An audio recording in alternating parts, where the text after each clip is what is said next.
I mean, it's kind of, stinks because the leaves they're starting to change a little bit, but not so much. But hey, we're on Telling Nose Live right now. Hey.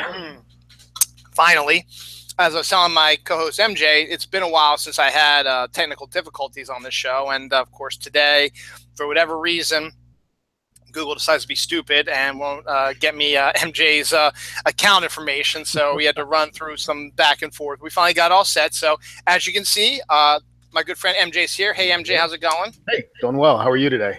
Good. Your Ravens wear?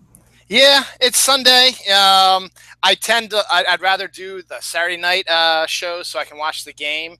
Right. But because the Snark Alex and the Halloween crap movies are on, I figured let's just do it today. Ooh, that one last night. Woof. Yeah, we can talk a little bit about it because Stan Lee was an executive producer. So I don't know if it's the same Stan Lee, but he was on there. When I was looking at the credits, I was like, really? And but you think about it though, it's a girl's psychic powers creates a Gollum-esque type of creature to try to help her out. It's kind of a well, considering the New Mutants trailer that we're going to discuss in a little bit, that's not such a crazy thing, but yeah, so it is finally mid-October. We're at October 15th right now, so literally the mid-October. And so as I was telling MJ, he's suffering the same thing I am. Is the weather's been non-fall like, and this stupid Indian summer is bullshit. Yes, it is. My sinuses can attest to that too. So we need cold air, and enough cold air so that the leaves are like, man, we got to dump our green and turn into oranges and reds and get warm again. They're just turning like brown and yellow and falling off now. I'm like, this isn't pretty. And my grass is still growing. It's like, oh, man. Usually most times it's like, you know what? It's a little high, but I'm going to let it die. And then eventually it'll come back in the spring. But no, it's still growing. I'm not going to mow. I don't mow. My neighbor, he mows it for me. I pay him. He's a kid, so I figure I give him some money for that. Mm-hmm. But he's not going to be mowing it in the meantime, because today I just started putting my Halloween decorations up. You can see over my shoulder, I got some Halloween stuff over there. I put up my inflatable that I have. It's like a haunted tree with a goofy ghost and a couple of pumpkins and an owl and stuff like that, and it lights up at night. So I got that up now, so it's like right in the middle of my yard, and it's like my yard is about the size of this computer screen. So so it's like right in the middle. So there's just little edges here and there, but nothing else. So maybe this will like flatten the grass and that'll kill it. And I won't have to worry about it. One way or the other, you'll be done with it. But yep. So, and we've got the rest of the decorations up. But what I want to talk to you about before we get into our comics is you got your website up. Talk about that a little bit so you get the people out there to come find it. Oh my gosh. I'm telling you what, I spent 2.5, 3 hours yesterday morning doing it. I don't know what happened. I was saving it as I went along, and then all of a sudden I go to, publish. Something happened. I rebooted. Everything was gone. So then it's like, oh, you know what? I couldn't find it. I just started all over again from scratch, but it is done. It is at mjconauthor.com. And it's just, I'm very happy with it. I'm going to maybe change some of the background imagery, but, overall, no, I'm very happy with the way that it turned out. So I got that done. I got some business cards designed and ordered. So, it's time to, this next launch I'm taking very seriously. And, got my first book in my urban fantasy series. It's finished. It's with the editor. I'm working on book 2. I'm going to kind of launch them together. So, we'll see what happens. Excellent. So, yeah, absolutely. Everybody out there, go check that out, the website. Go buy the books for Christmas or get them on your platforms that you use to read, whatever it is. It's all available on Amazon, right? It's all there. So do you have a link to that on your website then? I do. Yeah, it's on my website. So, there's a listing of the books with a link that says buy now. I've even got like a preview button for the one that I just finished, so you can actually read the first chapter of that one as well. So, yeah, everything is flowing great. Excellent. I love it. It's great, yeah. I'm doing unofficial writing. I think I told you about this. I'm doing like this film noir Pokemon story, and I've got about 2 chapters written on it, and I'm working on the 3rd chapter right now. I've written about 2 pages of my 3rd chapter now. So I'm about 20 pages in, which is actually kind of amazing for me because I have all these ideas and I've started all these other books in my notebook and I've gone maybe 2 pages and then something comes up and I never go back to it. But this one, as I said, I got about 20 pages written, and it keeps coming. It's just a matter of just coming out, and it's just coming out really well, and I'm really excited with what's happening. So, Cool. so we'll see what happens with that. I'm just doing it for fun right now to see if I can actually do it. That's how it starts. Then the bug bites you. That's how it starts, and then you're like, you know what? I can do it again. And it's great. My daughter's always like, I've got another idea for a book or a series, stuff like that. But she just gets the ideas written down and she starts drawing the pictures, and then she goes off and does something else. But the fact is, she's thinking about stuff as well. And so eventually maybe she'll revisit them in the future. She's going to be, she's in 5th grade now. She wants to maybe hit a magnet school for art up here. So she wants to be like an animator, but she could still throw some other stuff in there. So we'll see what happens with that. But we are here to take a look at comic book stuff, news, trailers, reviews, whatever. Just to, MJ and I are both comic collectors, and once a month I like to just sit down with MJ and we like to discuss some of the comic book stuff that happens that's been out there, because hey, we're still in the middle of a renaissance with comic book movies, and even more coming next year. I mean, as a good example, Deadpool 2. Yes. And X-Men Dark Phoenix have both finished preliminary photography. So right now they're in post-production, which means they're going to be coming out. I know Deadpool's supposed to be out next year, and he's coming out next summer, but I didn't know X-Men was that close to coming out. So I didn't know if it's going to be out next year also. Wouldn't surprise me.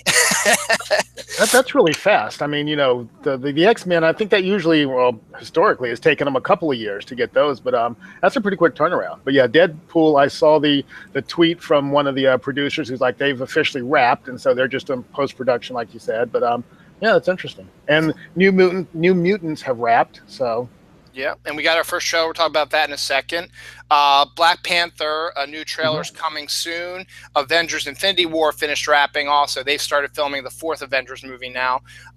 So that finished wrapping, and we're going to be getting a new trailer for Black Panther, and first trailer for Avengers Infinity War very soon, in my opinion, and I'm pretty sure you're going to agree with me at this, probably November 3rd, because you know what November 3rd is it's Thor Day. Thor Day, Thor Ragnarok. So it wouldn't surprise me if those two pop in around that time. I mean, it'll give them plenty of time. It's still 3 weeks away, so or 2 or 3 weeks away, so they still got some time, so they'll have it ready. So that'll be good to see those, particularly a new Black Panther one, because that's coming out sooner. That's the first one coming out. February, yeah. It'll be the first one of all the comic book movies of 2018 is Black Panther. So I would have expected a second trailer sooner than this, but you know what? Yeah. Whatever we get, that first trailer was amazing. So. Oh yeah, and I think at maybe it was the last Comic-Con, New York Comic-Con, they released they showed the first 6 or 7 minutes, and people were just blown away. So I'm hoping that we'll get some chopped footage from that maybe. Absolutely, that'll be fantastic if that's the case. Huh. No, I'm sorry, it's just weird. My wife and son are selling popcorn from 10 to 12, and they're not home yet, so that's a little odd. And my daughter might be starving to death, but she knows how to use the oven. No, she doesn't. But break into the popcorn. So we'll talk about that, yeah. So, why don't we talk about that then right now? So we had trailer Armageddon. It was like this week. So many trailers, but that's good because it gets people excited. I mean, you could say the biggest one of them all was probably the Star Wars trailer. We'll cover that in a little bit. They had the Justice League trailer, which I want to talk about too. But we'll start with, you already mentioned, the New Mutants. Now, I want to get your take on it first because it is very different than what I was expecting. What's your take on it? Well, they're going in the horror direction, which, if you think about some of the classic New Mutant storylines, it fits. The Demon Bear saga, everything that happens to Magic, and how she, was raised in the realm. So it has a horror feel to it. I don't know about the haunted house aspect of it. That I'll have to wait and see. Trapping them in one space, that could have been a way to save money. It could have sped up the, filming of it and the production. But I don't know. I think it looks interesting. I'm going to trust them in the way that they're handling the mutants after Logan. The way that they did that, Deadpool, and now New Mutants. It seems like they're trying to get away from what Marvel would do with them and maybe create their own little niche for mutants. I don't know. Seems to be working. No, yeah, I think so too. I mean, it totally caught me by surprise when they said that this was New Mutants, and I was like, I mean, I knew they had said it was New Mutants. Like, okay, I get it, but then you said exactly right. Logan was completely different than what you were expecting. Deadpool was completely different than what people were expecting from a typical Marvel film, even though it's done under a different banner. So yeah, I mean, and you need to have that, I guess, to mix things up a little bit, because if you keep doing the same old stuff, then your genre is going to start getting stagnant. It's going to start going downhill. Now, what Marvel does, the MCU, what they do so successfully is, even though it seems to be a similar story arcs in all the movies, they use different characters. I mean, the Guardians of the Galaxy, Ant-Man, Doctor Strange, and then eventually down the line, you're going to get Black Panther and Captain Marvel, and who knows what else is going to come in the future. But they're starting to take a different look at things and make it a little bit different, and tweaking the formula a little bit. It's still the same pretty much formula, because people like that, but it's going to be changed enough with characters that you've never seen before. I mean, you and I were completely shocked when Guardians of the Galaxy, the first movie, made $94 million in its first weekend, because no one was like, who are these people? Never heard of them. Yeah, because Iron Man has a somewhat of a background. Captain America, they were all like in the animated cartoon earlier on. Yeah. So, and the mutants, of course, but then all of a sudden it's like Guardians of the Galaxy, Ant-Man, what? And then all of a sudden they were good movies. So, Very good. You get them out there. So, the good news about that is Captain Marvel, her movie's coming out in 2019, and it's going to be she's going to be the one in between the two Avengers movies. So it's going to be the Avengers: Infinity War, Captain Marvel, and then the second Avengers film. And she is supposed to be filming scenes for the fourth one. Apparently, she's been seen on set of the fourth one. She's not in the third one, but she's in the fourth one. So that'll be a good.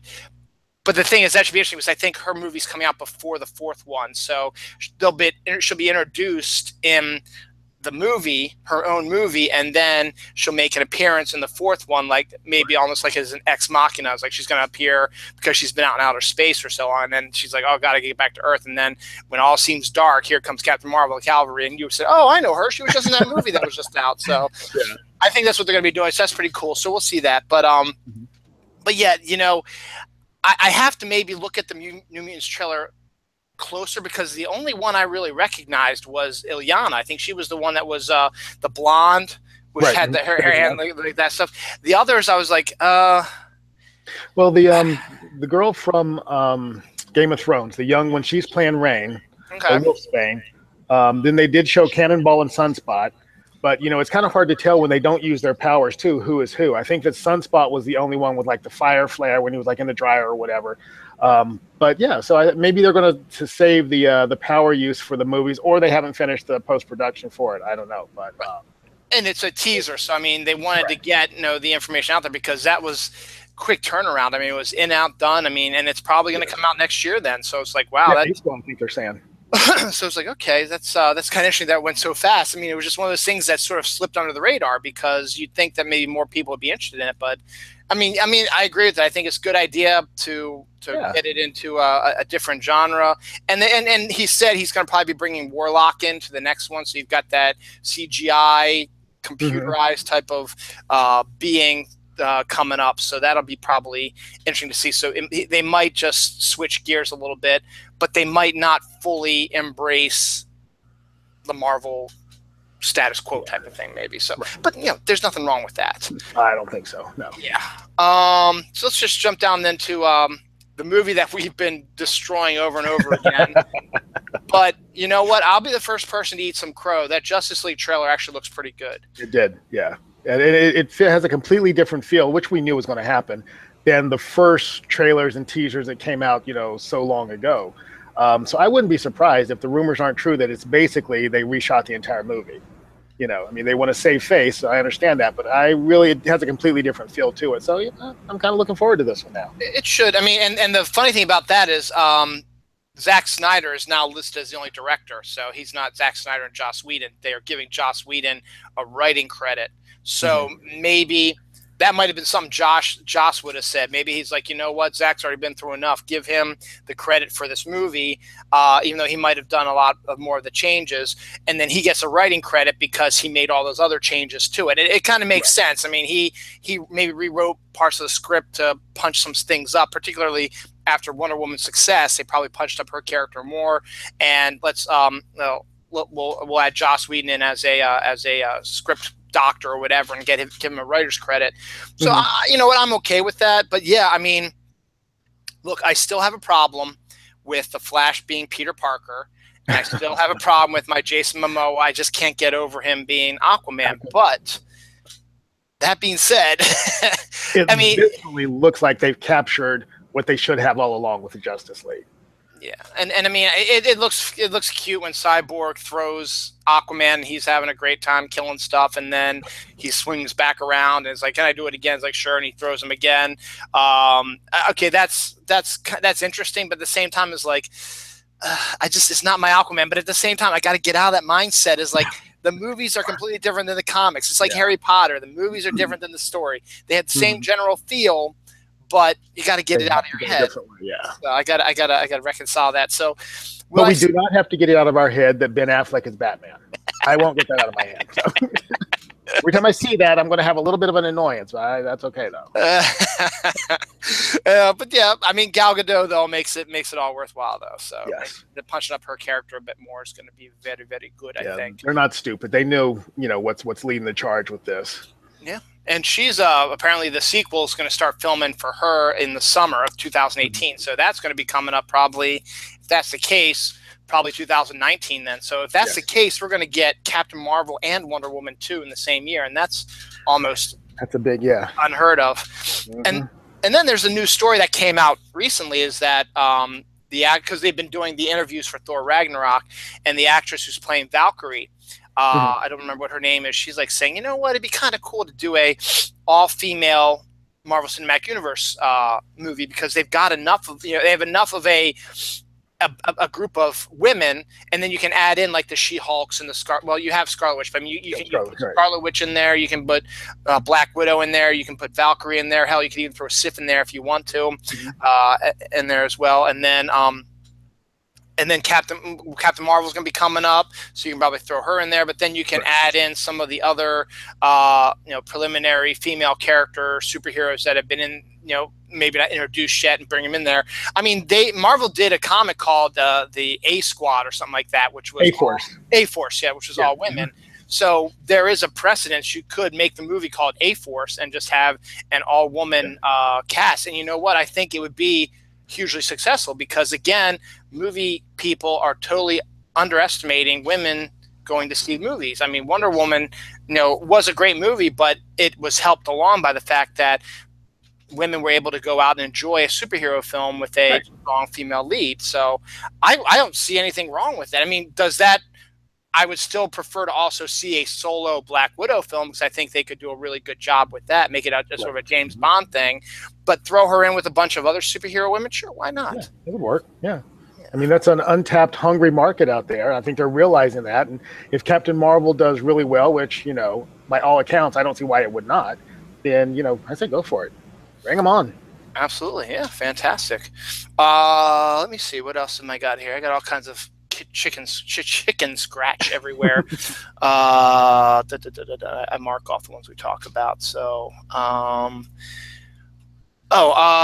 just sticking along with, we may as well just continue with the trailer stuff. Now, Star Wars has always been on that fringe there, because Star Wars does have comics. I mean, Marvel does a Star Wars comic, a bunch of them actually, and Dark Horse used to do them also. So it technically fits within our window of discussing comics. So I want to get your take also as a Star Wars fan too. What was your take on The Last Jedi trailer?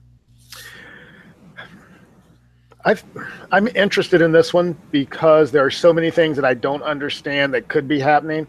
Like, I don't understand the Kylo Ren potentially teaming up, or I don't know what he's doing with what's her name. It's kind of weird.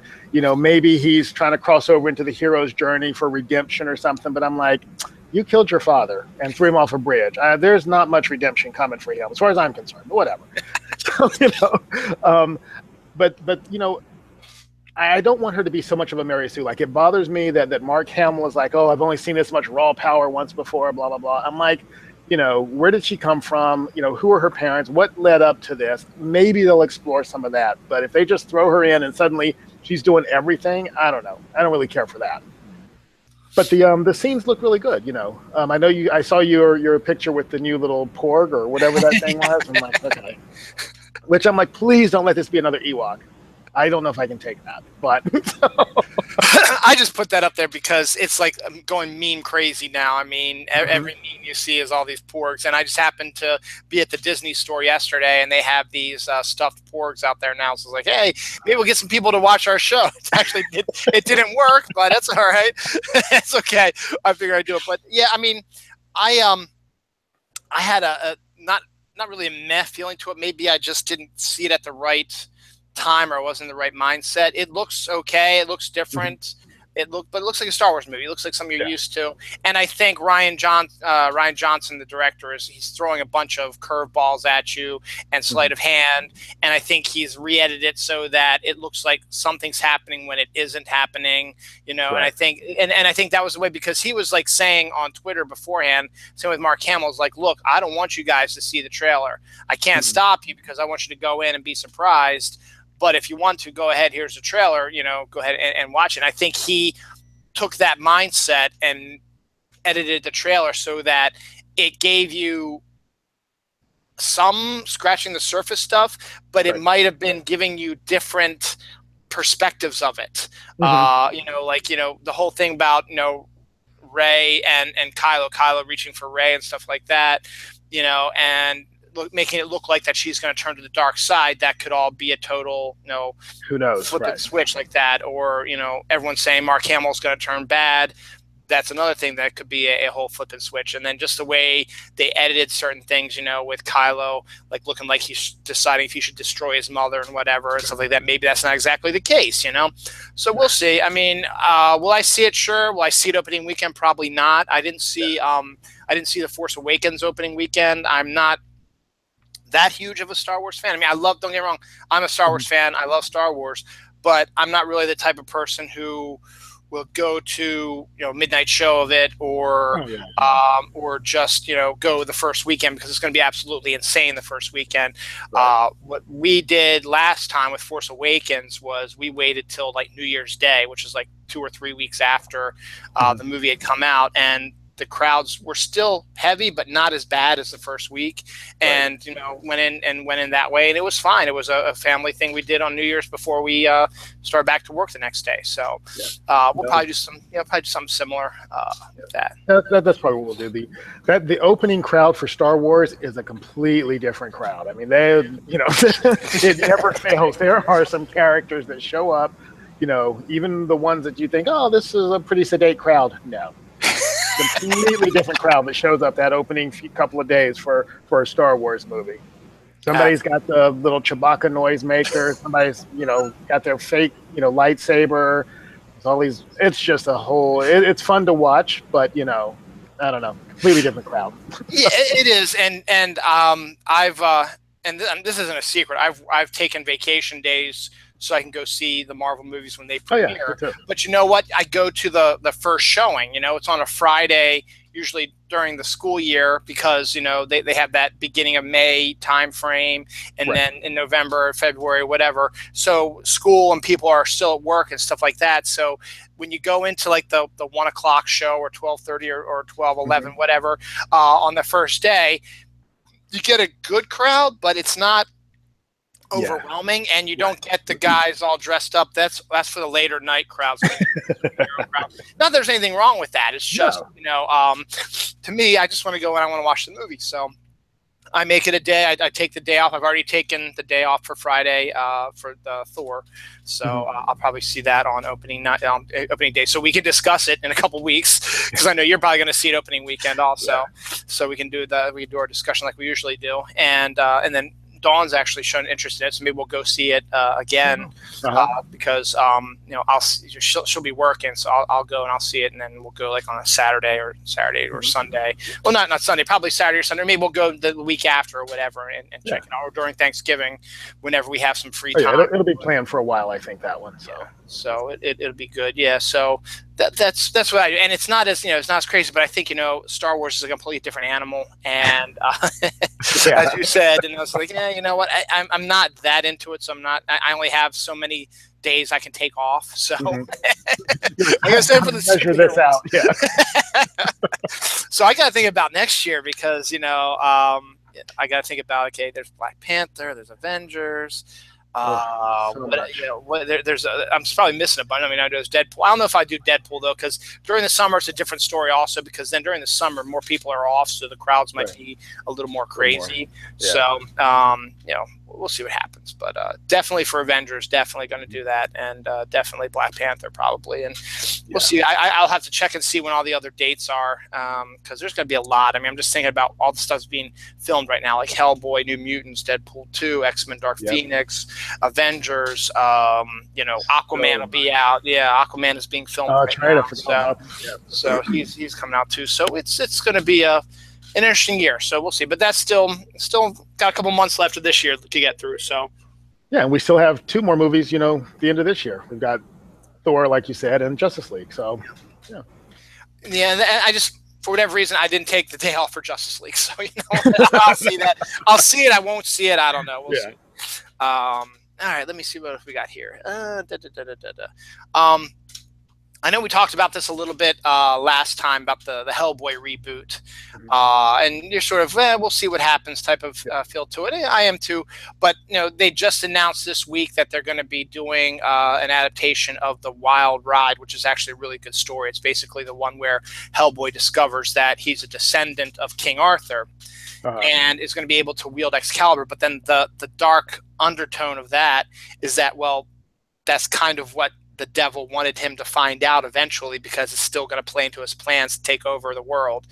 So it's kind of an interesting little, okay, well, on the surface it's like, oh wow, he's a part of King Arthur lore and stuff like that, because I guess Merlin messing around with chicks that are demons and stuff like that is some sort of gene in him, stuff like that. But he's got a King Arthur sort of, I guess with Mordred and Morgan Le Fay, and King Arthur had an affair with his sister, that type of weird ass stuff that King Arthur does.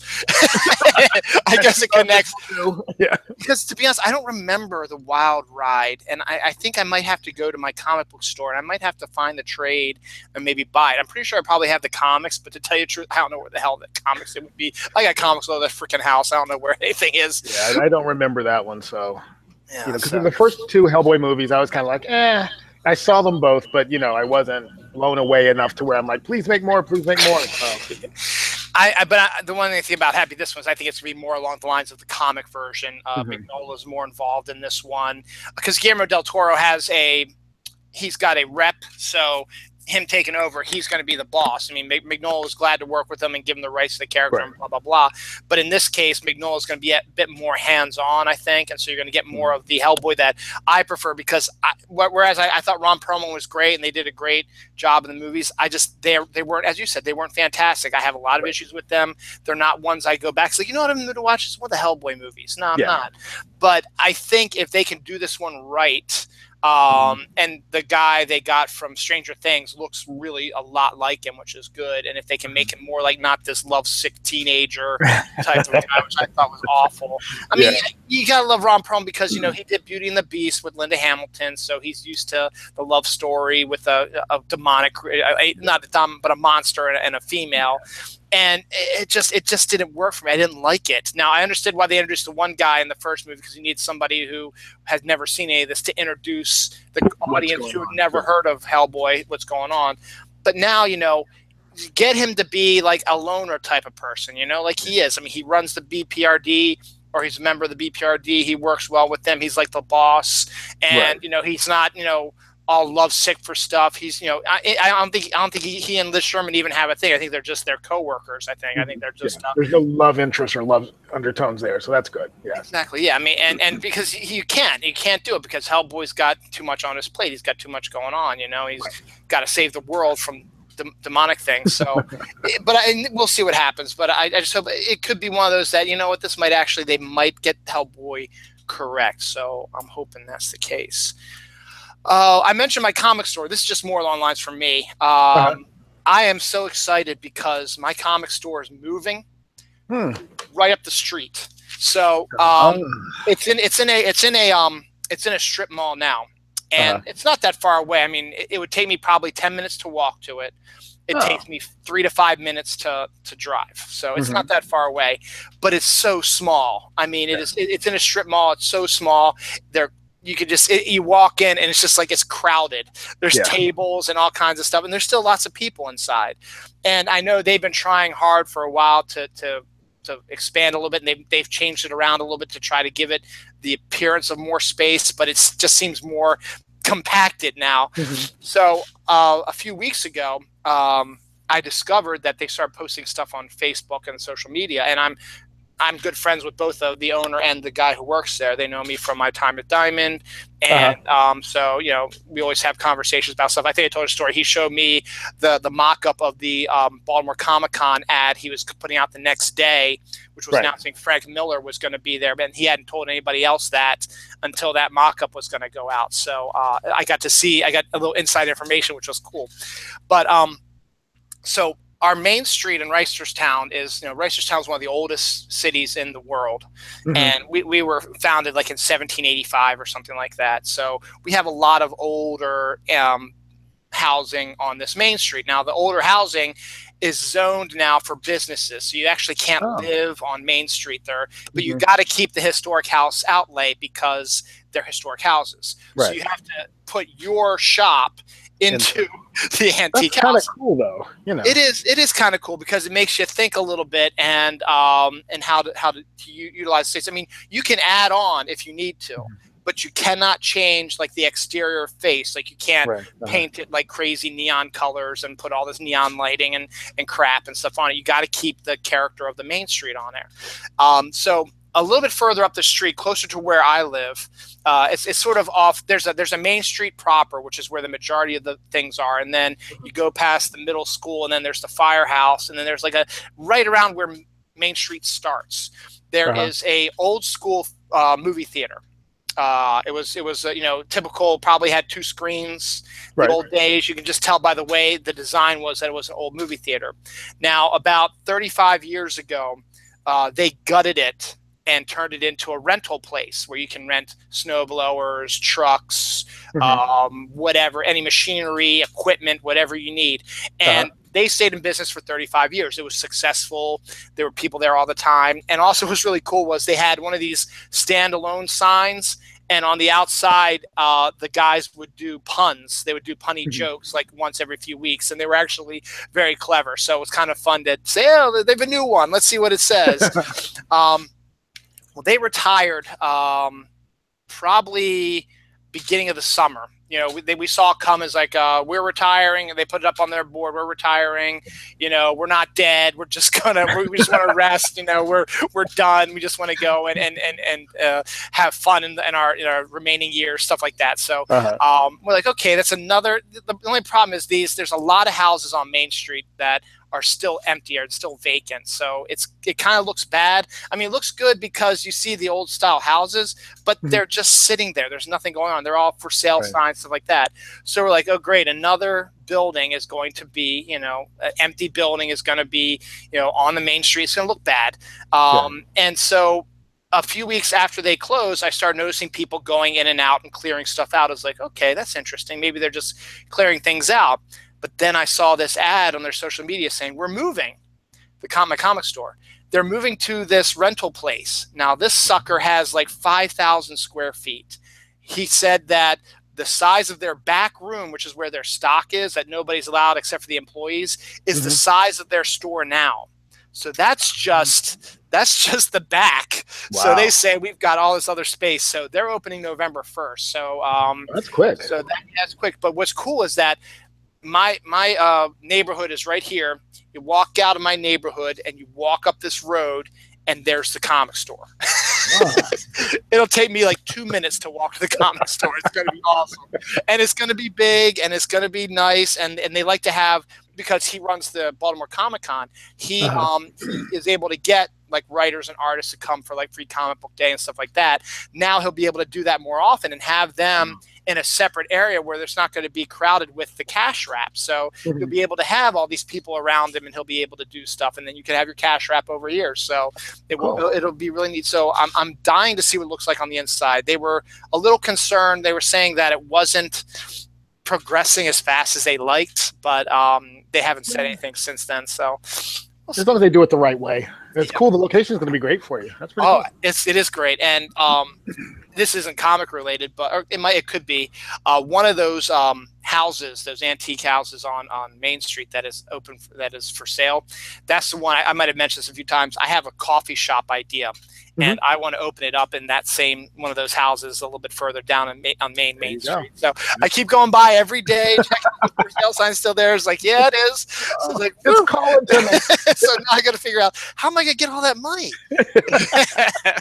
That's the only hard, but it's going to be called Pop Culture Coffee, and it'll be like pop culture stuff. So there'll be superhero stuff and that would be cool, Potter and stuff like that. And I got this whole idea in my head. It's one of those things that everybody can buy and shop and buy all their comics at the comic store. Come over, sit and have coffee and read them. There you go. That's right. I like that. I like that a lot.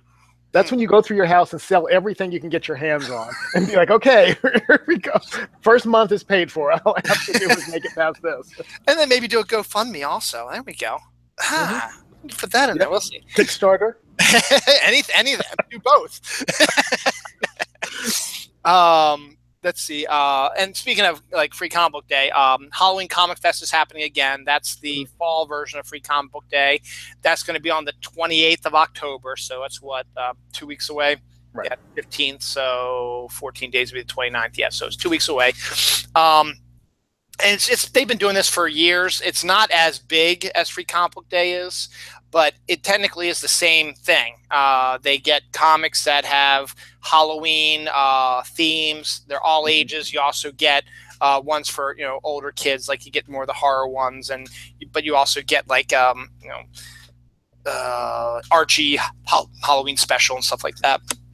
And they're not as many free comic books as there are for for Free Comic Book Day, but still, it's the perfect weekend, because usually that weekend before Halloween is when these strip malls, or in our case also our Main Street does the trick-or-treating on a Saturday in the morning, so you can get candy. If you don't want to go out at night on Halloween, you can have your kids can still have candy. You can wear your costume, stuff like that. So it's just it's a natural progression. You go up the street, Main Street, and then you go over to the comic book store and you get your free comics. So and then a lot of these strip malls also do trick-or-treating or do Halloween parties in their strip mall in general itself. So it makes sense. So that's coming up again. So it's not getting as big of a push as Free Comic Day does, but you do get free comics on October 28th. So I'm just want to let you guys out there know, go to your local comic book store, you'll get some free comics on the 20th. And if you go with, they'll have special deals probably, and you go in with your costumes, you might get, special deals as well. I don't know. You got some trades. Yeah, there you go. Trades are good. Let's see. There's a couple of news stories which are comic book related. These I found on like Facebook and Twitter, and I don't know if you heard about these, MJ. One was a handyman who was working in Joe Quesada's house, ended up stealing $250,000 worth of his original artwork. No, I don't know if it's his own artwork or artwork he's paid for. I don't know, but this guy robbed him blind. Oh. I don't know if I didn't fully read the article, but I don't know if he's been caught or if he's still out on the loose. Man. That kind of sucks, you bring him into your house to fix stuff up, and then he steals your shit. Yeah. And then, did you hear what happened at Midtown Comics last week? Oh, in Times Square. I remember hearing something about that on a podcast. God, what was it? It was This might help. Midtown Comics in Times Square is 2 stories. Right. Yeah. The dude shoplifted a comic, and to escape the police, he jumped out of the window of the second floor. Oh, no, I didn't hear that, too. Which is, it was one comic. They still haven't revealed which one it is. All the comic creators are like, that's a bad story, but what comic is it? Because like, what if it was my comic, No, I did not hear that. I guess I didn't hear what happened, but in the podcast I listened to, one of the hosts he's always spends his time at Midtown Comics. And he was talking about how the police were there one day, he couldn't get in, and this, that, and the other. So I guess that's what was going on. So. I mean, I can't even imagine a 2-story comic store. Now, unless they're small, unless it's small, compressed area, I don't know. But it looks to me like it's a pretty big area. I mean, I guess like Alternate Worlds, which is another comic book store I used to frequent out in the Hunt Valley when I lived out there, they bought a new location that has 2 stories. But the reason why they do that is the second story is for their gaming, because they have a huge gaming group.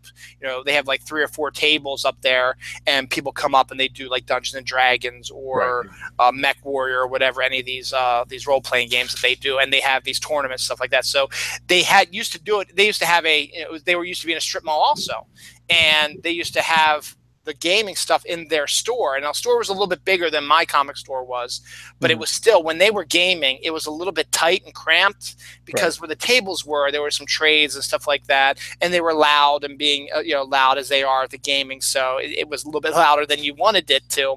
But now they have a whole second floor to themselves, so they can be as loud as they want. It won't affect the comic store level down below. So that's good. But I just, jumping out of a second-story window in the middle of Times Square for a comic book is just some weird people out there. Oh my God! That's New York. Hey, what are you gonna do? Okay, let's see. Where are we now? We're almost an hour in here, so let's see. I think all I got left maybe is some comic book. In general stuff. I think I covered all the well, have you watched Gifted? How is Gifted? Yes. Gifted, excuse me. Was pleasantly surprised. I really, really liked it.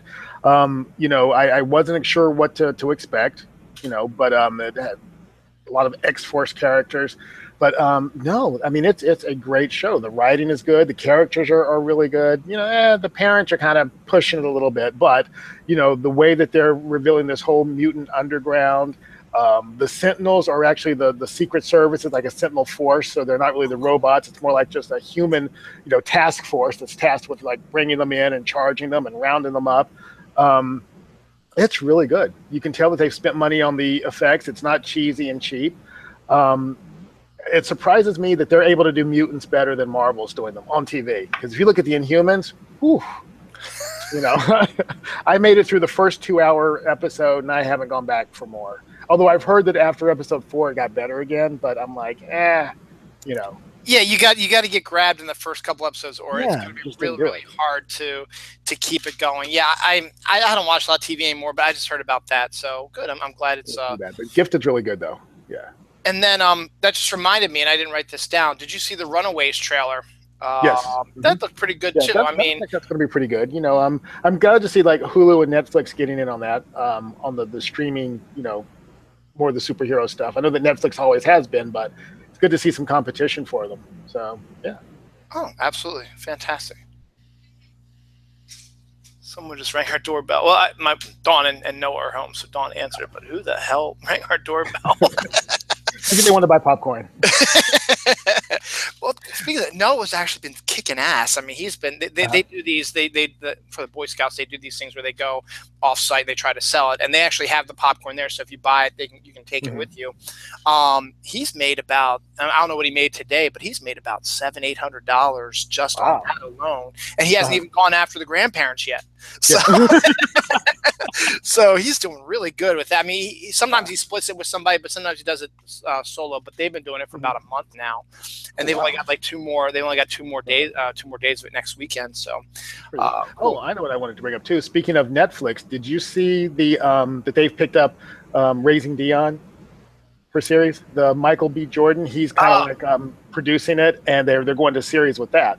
I don't know if you've seen the trailer, or actually it's kind of like a little 2.5-minute mini movie about that. It just looks really fun and amazing. It's about the boy who has the secret power, the special powers. Yes. Okay, His mom's trying to raise him as a single mother, to teach him, hey, you know what, this is what you do and don't do with those powers. And it just looks so fun and good. I'll have to check. I haven't seen that trailer, but I had heard about it. That actually sounds like a really, really good series.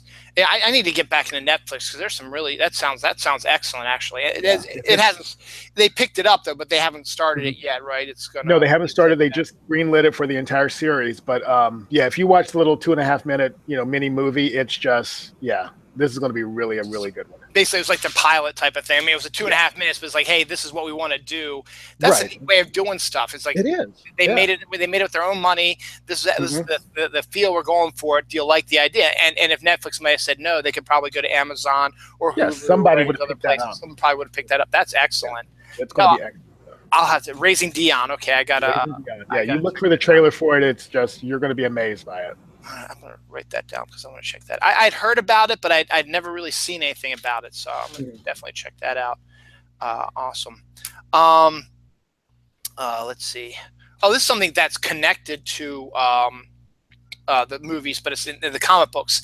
We've always talked about how Marvel and DC have sometimes made little changes to their comics to abide by what's going on in the movies. That way you can get the people who enjoyed the movies, you get them in the comic book store, and it's not like you're confronted with a whole bunch of characters you don't know or whatever. Like Supergirl, Steve Orlando is writing Supergirl. He's introduced Cat Grant. They have Catco, Jimmy Olsen, no Martian Manhunter, but they've done that, considering, and introduced Lena Luthor and stuff like that. So you've got that aspect, but they're telling different stories and they're different characters, but it's the same name recognition. It's like, oh, it's the same from the TV show, so it might be good like that. So it's something that happens. I mean, it's not unusual. I mean, we know that they've been doing, Marvel's been doing it, Old Man Logan and other stuff as well. They've been and Agents of S.H.I.E.L.D. and stuff like that. They've been integrating stuff from the MCU into their books. Well,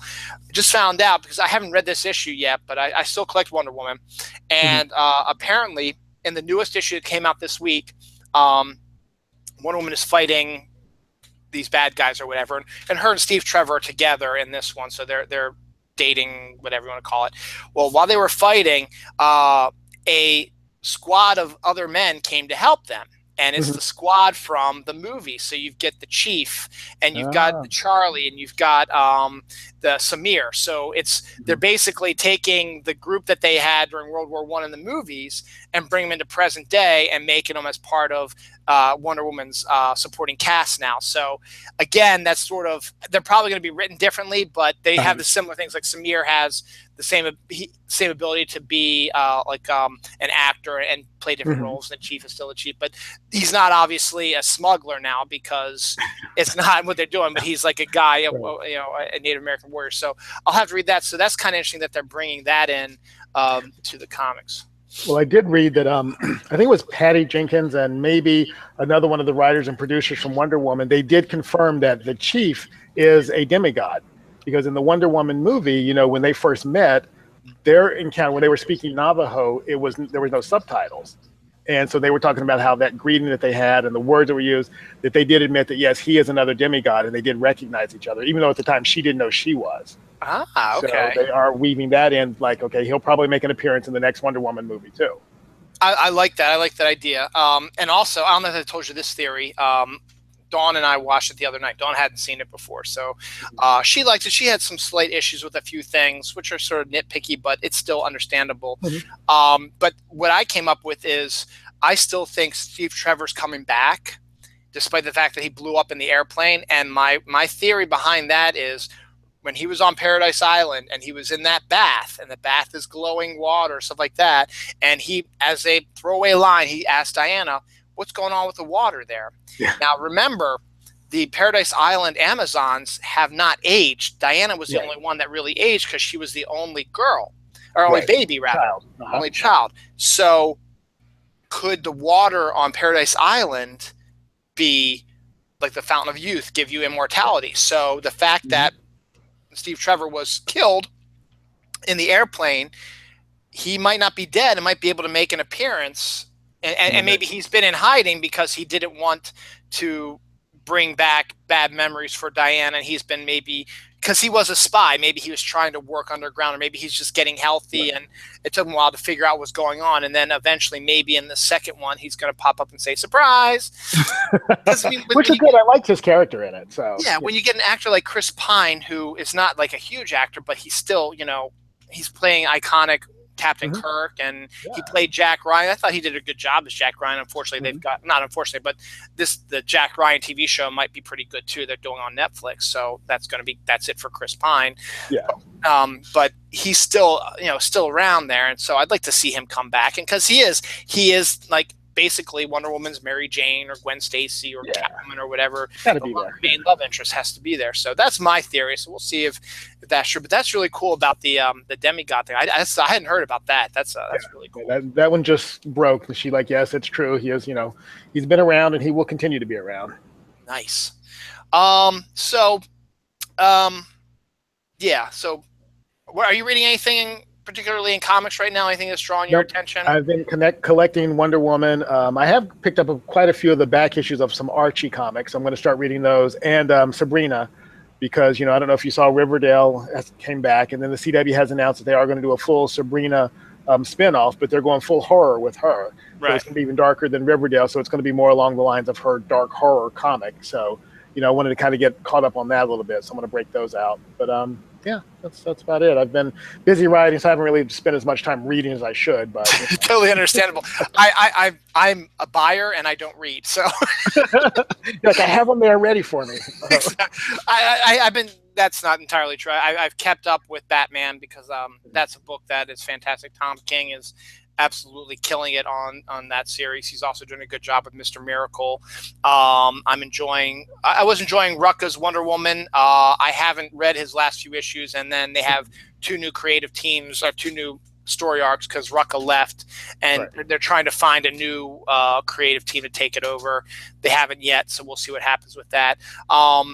And there've been a variety of things like that, but the thing that drew my attention was, and we've talked about this a little bit, we've been having issues with Marvel Comics with what they're doing with for this Marvel Legacy program. They're dropping all these, the great characters that was a good progression, and going back to the old school male ones you're used to and stuff like that. And that was part of their Marvel Legacy because they were getting their butts kicked by DC's Rebirth. So Marvel Legacy is now in full gear. I bought the $6 basically one shot to reintroduce it, and I didn't read it, but I looked through it as like, this is it's not Rebirth, because Rebirth actually did something. Marvel just sort of said, well, we're kind of doing this now, and we're bringing these back, and of course, this is a spoiler, but come on, we knew this was going to happen. Wolverine proper's coming back. He had the death of Wolverine a few years ago where he was encased in adamantium. Well, it ends with someone stumbling upon the statue of Wolverine with it tore open, and it coincides with a beer truck that is being stopped by like an alien of some kind in Canada, and guess who walks out? Wolverine, and he beats the bet. So Wolverine's back, and that's really the big news about that. And then the people who've read Marvel Legacy is like, it's crap. It does absolutely nothing. Whereas Rebirth set up a multi-year story arc, which is going to come to a little bit of fruition this fall with the Doomsday Clock, which is where you're actually going to get to see the first interactions with the Watchmen characters and the DC universe proper. You're going to see that finally, and not that DC's.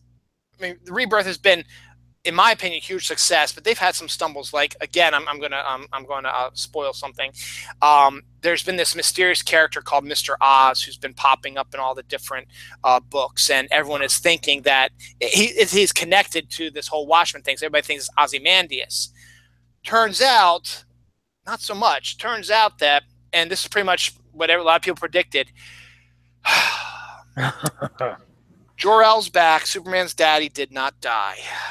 He's been this Mr. Oz character, and he's been manipulating events, and I was like, oh my god, this is terrible. Well, I would have preferred it to be Ozymandias, to be honest. Jor-El.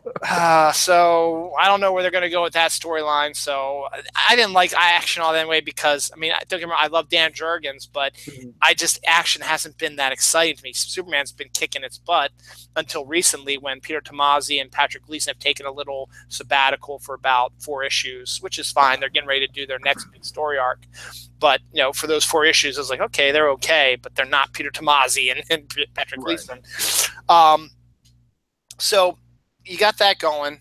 And but other than that, I mean, I like where DC Rebirth has been going, and I've been enjoying the comics. In fact, I buy almost like every DC book now because I like all of them. Not all of them, but I get a good portion of them. But with Marvel Legacy, it just I've been to the beginning. It's like, you know what? I'm getting sick and tired of Marvel. I'm not going to buy any more Marvels, with the exception of a few little things here. I got to keep buying Spider-Man because I'm Spider-Man. I mean, that's my guy. That's the one that got me into comics. Ride or die. Yeah, I got to keep it up. And then, you know, Chip Zdarsky's doing a really good job with Spectacular Spider-Man.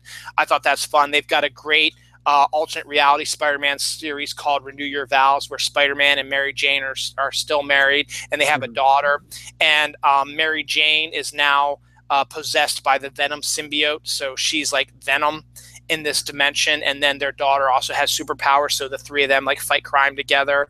And you have Norman Osborn as a spoiled like 10-year-old child, which is great. It's a good spin on the character of Norman Osborn. You know, one of these guys whose daddy dies and gives him lots of money to take over, and he's never got daddy's love, and so he becomes kind of a jerk.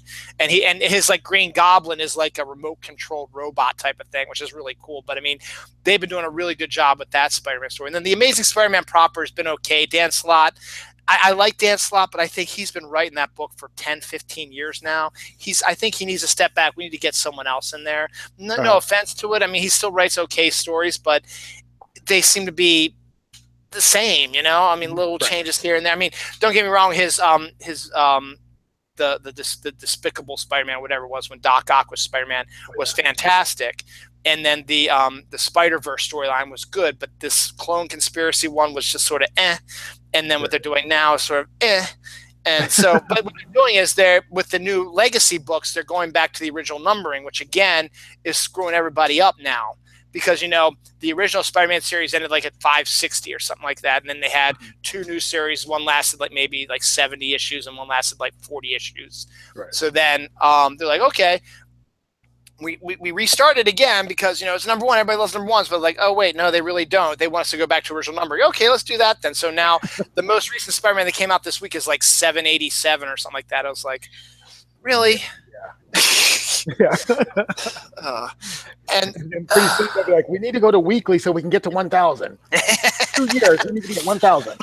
Exactly, you know, and or it's like, oh, whole new things that happen. We're gonna have to restart it over again. I was like, oh. But what's interesting though is I was leafing through the new Spider-Man book that came out this week, and they've got ads galore now for all the Legacy stuff that's coming out. And I'm sort of like, and then some caught my eye. There's gonna be a new Moon Knight book out. Jeff Lemire did a really good job with the Moon Knight, and then he ended his book, but they're going to do a new one, which looks like they're going to focus more on the last few Moon Knight books have been more of a mental type of thing, you know, looking at the separate personalities he has.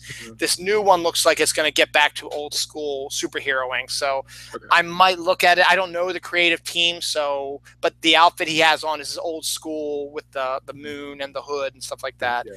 So, I actually enjoyed that run. The original Moon Knight, I always thought that was a fun series. You know, the glider cape and, you know, his little truncheons. I don't know. I liked this series back then. So you might like that one too, because I think they're going to be going back to that on that one. So I was like, okay, that's kind of neat. And then I flipped the page again. I was like, oh, Power Pack has got a new book coming out.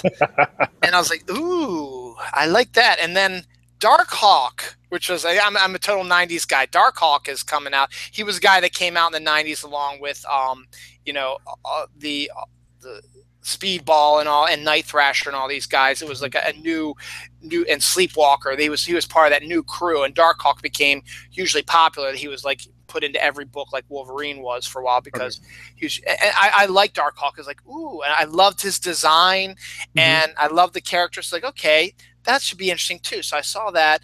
They're also doing a Silver Sable book, obviously, because they're doing the Silver Sable Black Cat movie coming up. That could be a fun book.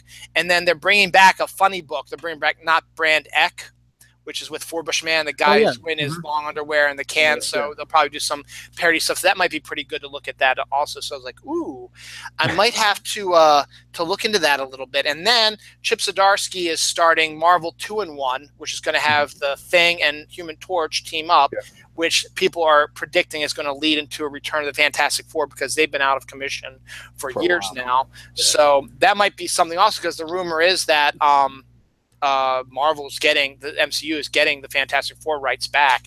That's the most rumor right now. So if they know something we don't know and they're going to lead into that, then, well, there you go. You get the reason why they're doing that. So that might be fun to take a look at also. So we'll see. I mean, I was this close to saying, I'm not going to buy anything, but now I've seen a couple that's like, you know what, maybe I'll just keep my eye on them and see what's up with them. I still think DC's kicking their butts. And I don't know if you know this. I'm switching gears now to DC. Batman proposed to Catwoman. Did I tell you that story? Yes. I heard that. Yeah, she said yes. Spoiler alert, she said yes. So the next story arc is going to be working on that. Now, before everyone freaks out, because they will. If you've been reading Tom King's story from Batman 1, or it was Batman 1, because they restarted Batman. They went to the original numbering with Detective, but they restarted Batman with number 1. And he's been on it since then. Every story arc that he's been writing has been leading to this point. He's been making subtle changes to Batman's character. And to be honest, that's what you need, because you can't keep bringing out the same old Batman over and over and over again. Yes, everybody likes him, but you gotta get him a little bit advanced. So mix it up. Yeah, but I mean, Catwoman has been playing a huge part in most of the story arcs. In fact, they have. This is how, I mean, and they're taking an adult look at it. There was a 2-part story arc which basically had Batman and Catwoman having sex on the rooftop. But while they were having sex, they were remembering their first meeting and having, the after sex pillow talk, on the rooftop. But the thing is, though, it made sense. It looked like a viable relationship. It looked like something that, unlike when the New 52 started and, Batman comes up to Catwoman like, you're going down, blah, blah, blah. And then pushes her down, and then they start all taking their clothes off, and then they start, jamming like there's like no tomorrow. This seemed like that these characters have actually kind of fallen in love with each other, and it's just a logical progression. And then he's been using her, not using her in that way. She's been helping him with some of the other story arcs that he's been going through, and he's been like his ace in the hole to take down Bane and a few other things as well. So it made a logical progression. Then the most recent story arc was the War of Jokes and Riddles, where the Joker and the Riddler went to war for about a few months, and all the people who got killed in between. And Batman was telling, it was a flashback because Batman is telling Catwoman this story while they're in bed together after sex in Wayne Manor. Well, no, but it's sort of like, they had their sex, and so after they had sex, he's just been reflecting and they've just been cuddling or whatever. And then he starts thinking about things like, look, I proposed to you, and before you answer, let me tell you something I haven't told you before, where he had a incident in this War of Jokes and Riddles because people were dying all over the place, and Catwoman didn't know this aspect of it, that Batman almost lost control and almost killed somebody. And it was the Joker who stopped him. And but again, you have to read the storyline because it sounds ludicrous when you think about it, but it actually is a logical progression of where they're going. Because in this story arc, the War of Jokes and Riddles, the Joker has lost his humor. He doesn't find anything funny anymore. He's kind of trying to figure it out. And the Riddler's like, you know what? I can get him to laugh. And then he starts this war with them to try to get him to laugh because it was this whole setup to get him to laugh. And of course, when it just pushed Batman to the brink, and so he's getting ready to stab Riddler to death after defeating him. He's getting ready to like just go in there and stab him to death. He wanted to kill him. The Joker's like, no, not going to happen. He puts his hand out, and Batman puts the knife through the Joker's hand.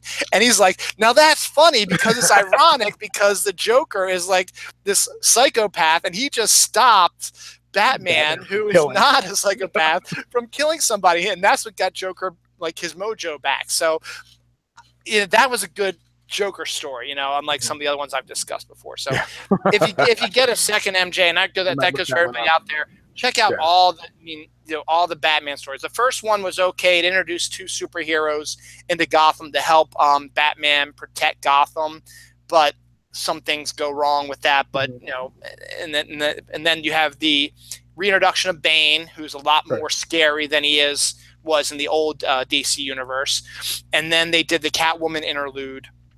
And then Bane Wants Revenge. There's Bane's Revenge, which actually was a good story arc as well. And then there was a few other little smaller arcs in there. And then they did the War of Jokes and Riddles.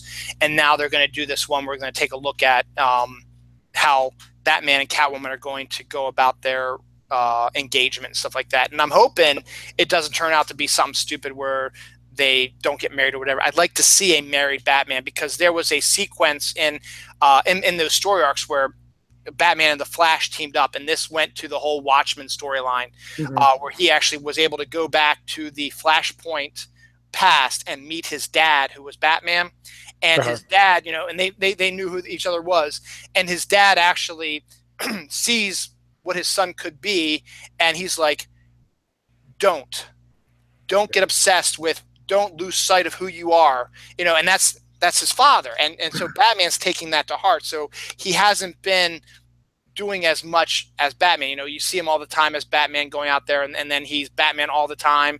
Now he's starting to open up a little bit. He's hooking up with Catwoman and actually having a real adult relationship with her. He's not going out every night.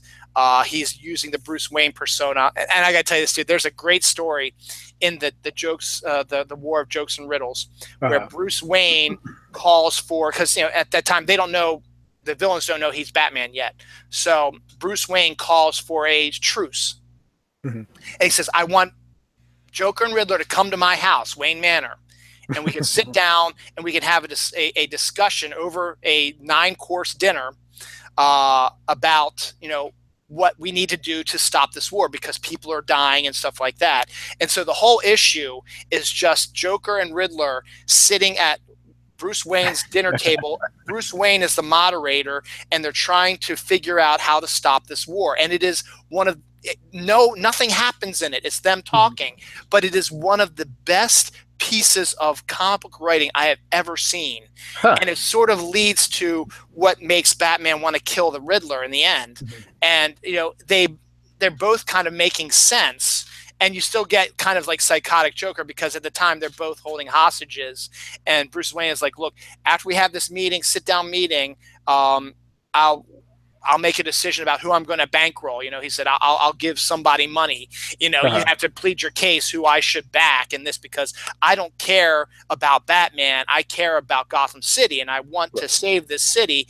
And whatever it takes to get this war over with, I'll do whatever money. So wow me, try to convince me whose side I should take. And on the same time, he said, after we have our discussion, you're going to release the hostages you've taken. And then Joker just nonchalantly says the other night, I think I killed him. Or I didn't. I don't know. It's a Joker. It's just funny. So that's basically kind of what made Batman then sort of become side with the Riddler. But then when the Riddler does something that is terrible, even more terrible, more so than usual, he decides to then threaten to kill him. But I said there's a more to it than that, and it's fantastic. It's such a great story. Yeah, absolutely. Check that out. So there's that. So hopefully that's gonna come around. There's I just saw something else. Thor Ragnarok is basically, Kevin Feige said, is going to be like the start of an unofficial Hulk trilogy. So there might be a Hulk movie coming up down the line. I don't know what that means. He just sort of threw that out there, and we'll see what happens with that. Anything else interesting? Oh yeah. You've probably never heard of this book, or you might have. Yeah, you might surprise me. When Dark Horse had the rights to the Star Wars comics. Had you ever heard of Tag and Bink Are Dead? No. Have you ever heard of Rosencrantz and Guildenstern Are Dead? Yeah, I think we actually talked about that one. Yeah. That was a play that Tom Stoppard wrote, which used two minor characters in Hamlet. And basically, when they're not in the Hamlet play, when their characters aren't in the Hamlet play, they're talking normal English. But then the parts of the play interact with them and they go back to their Shakespearean English thing. But what they do is they're these two goofball guys who are indirectly influencing everything that happens in Hamlet. So it's a very clever storyline, and they made a movie of it with Tim Roth and the guy who played Sirius Black and Commissioner Gordon in the what's his name, in the Christian Bale Batman movies. The Dark Knight trilogy. Yeah, I forget the actor's name right now off the top of my head, but he was in it as well. And Richard Dreyfuss is in it too. So what they did was they created these two characters called Tag and Bink and decided to do a Rosencrantz and Guildenstern Are Dead, but make them be Tag and Bink be stormtroopers who inadvertently have causes things that happen in the original trilogy. So rumor now has it that Ron Howard, who's directing the Han Solo movie, is actually bringing the characters into realization. So that's to me, because I love the there's like only like 3 Tag and Bink series, and the first 2 cover the trilogy, and then the third one is like where they actually die or something like that, and that might have something to do with something else. But it was fantastic. It was, so to see them in there is really cool. And then getting back to Marvel, I just saw this also. There's going to be a new Excalibur series, which I always liked. I always liked, Kitty Pryde, Captain Britain, Nightcrawler. Phoenix was in it for a while too, wasn't it? Rachel Phoenix Summers, was. Yeah. So they're doing another with the same team, so that should be that might be another one that I'm going to buy. And that might be about it. Oh yeah, there's the my stance on Joker. Oh, no, not the Joker movie. Yeah. No. We're not gonna talk about the Joker movie. Sean Gordon is a comic book artist. He's doing a miniseries called White Knight, where he's flipping. It's an alternate reality where he's flipping the script and making Batman be bad and the Joker be a good guy. I don't know how it's gonna work. I bought the first issue. It looks okay. Yeah. But the big story is that they're going to have the first ever Joker and Harley sex scene in a comic. But it's not, the Joker's not like psychotic Joker. So it's just going to be, it's going to be the first official hookup of Joker and Harley. So they are really trying to make this happen. They really, really are. They are really trying. Yeah, I think I just have one more thing, and then we'll head out. The Batman animated series, which is fantastic, is going to be coming out on Blu-ray next year. So, I think I got the first season, and that was it. I want to get the rest of them, so that'd be good. Plus, I have on my Amazon wish list, I got the Batman Mask of the Phantasm Blu-ray. I'm gonna try to get that for Christmas. So that's good. And on that note, I think I covered anything. Is there anything else you wanted to bring up, MJ? Or I don't think so. I think that's a lot. Yeah. I don't know what that is. New Age banner, unimportant outlook and food. I can't read what the hell did I write there? I'm gonna cross that out because I have no idea what that is. All right. Oh, real quick, there was one more thing I just noticed. I talked about Tom King. He's like my new favorite writer now. He is going to be doing a Swamp Thing winter one shot, coming out in January with Jason Fabok, and I've seen some artwork from it. It looks fantastic. It looks great. But what's interesting about that is Len Wein, who created a Swamp Thing, he had written a Swamp Thing miniseries that came out a couple years ago. Kelly Jones did the artwork for. He was going to do a sequel to it, but he died before he could finish the series. But the first issue was done, and Kelly Jones was finishing up inking it when he passed away. So what they're going to do is they're going to take that unpublished first issue of this new Swamp Thing miniseries and attach it to this one shot that Tom King is doing. So you can get a double-sized Swamp Thing winter special with the last Len Wein Swamp Thing story. And then there's going to be, I think he might have spaced out the rest of the storyline. They're going to do his writer's notes for the rest of the story so you can see where it's going to go. But it was never illustrated. So it's kind of a nice tribute to Len Wein and his creations, and that should be a neat one. That's coming out the end of January, so I'll keep an eye out for that one. All right, I think that's everything, MJ. As usual, sorry for the delay with the Thank you, Google. Absolutely. And I think if you don't mind, that first weekend in November, you come on back and we'll do our Thor Ragnarok review. Sounds like a good idea. Yeah, actually it does, but I will shoot you a thing. I'm actually going to be in Las Vegas that weekend. Okay. I'm going to a writers conference. So I'll fantastic. Be there for a weekend. So I will be seeing Thor with a bunch of nerdy writers. So that will be fun. But we're not actually coming back until the next weekend I'll be free. I'll be coming back on Sunday. So all right, that sounds like a good plan. So we'll set it up for. Let me see. That would be like the 11th, 12th, somewhere around there. Okay. That'll work. All right. MJ, as always, thank you. Everybody else out there, thank you for watching. Next week, I don't know what I'm going to do yet. I got to talk to Jerry. I still don't have a top 10 list for this month because we always try to do a connection with Halloween, but we've basically done everything. We've done like Halloween, scary movies, monsters, TV shows. We've done everything. Maybe music. We've been touched on music a little bit more, but there's really not a lot of spooky Halloween-esque. I guess there's some, but it's like it's going to be a quick 1 hour show. It's like, yeah, this is a good song. Yeah. It was scary. Yeah. That's a scary song. Yeah.